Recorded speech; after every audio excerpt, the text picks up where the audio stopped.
This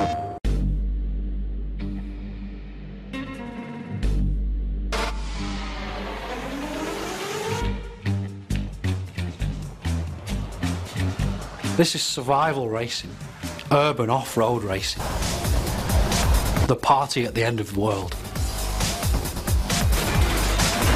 This is as rough and rugged as any previous MotorStorm, if not more so.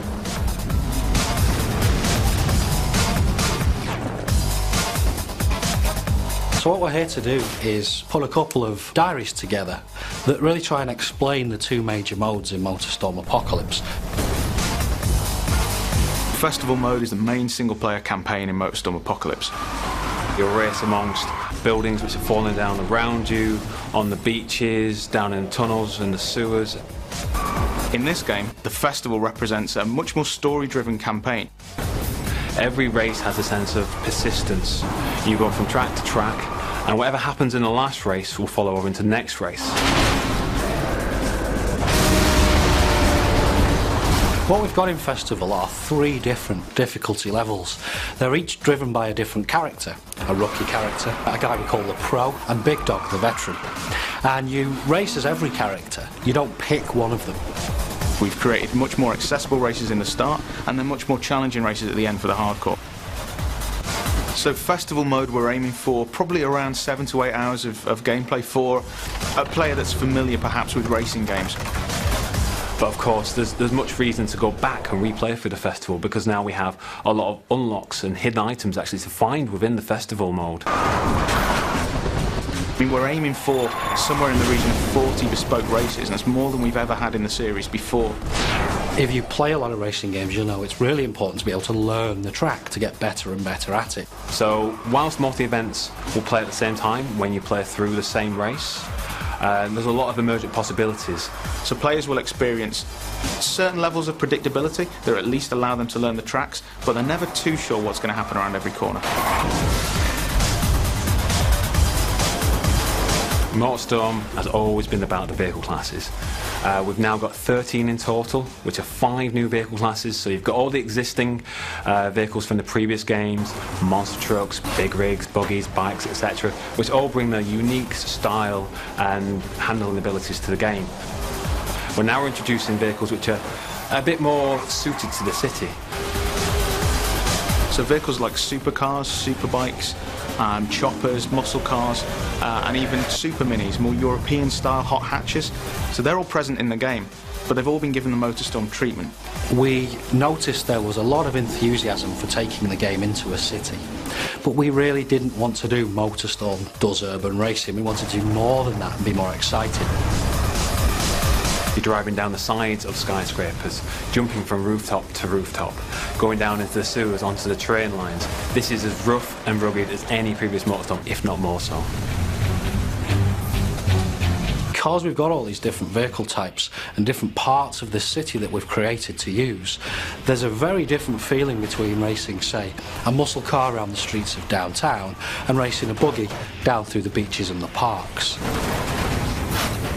We made a very deliberate choice to give the player, or hand-pick the player, a vehicle for every race within the festival. And the reason being is that we can then tailor the grids, the AI that you're playing against, around that vehicle choice. For example, one of the races may feature the player on the bike, but then every other AI competitor has a big rig, and their objective is to just take you out. So you have to survive this race more than anything else. We've been somewhat famous, I think, in gaming circles for our soundtrack. This time around, we've gone for a completely different approach. We've got one of the world's leading movie composers, Klaus Badelt, who, for example, did the Pirates of the Caribbean soundtrack, and he's created 4 amazing pieces of music.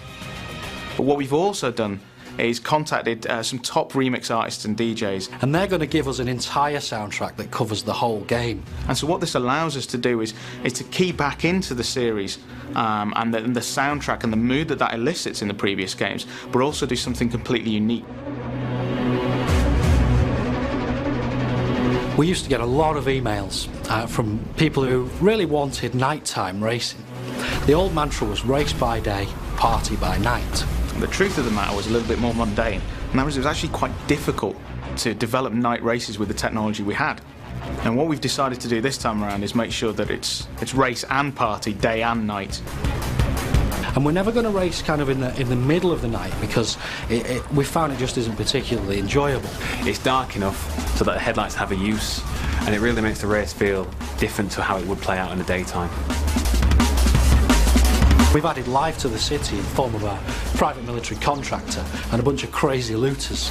You can run these guys over, some of them will attach themselves onto your car, the military will start firing rockets at you. They've got a huge arsenal of tanks and helicopter gunships to try and disrupt your race and to try and get you to turn around and head back out in the city.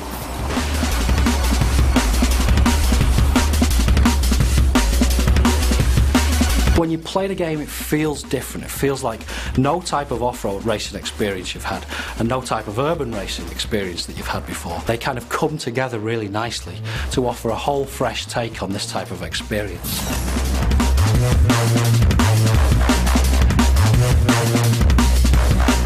We're now saying it's racing and partying.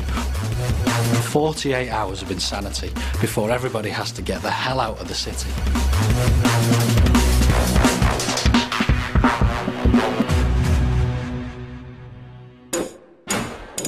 PlayStation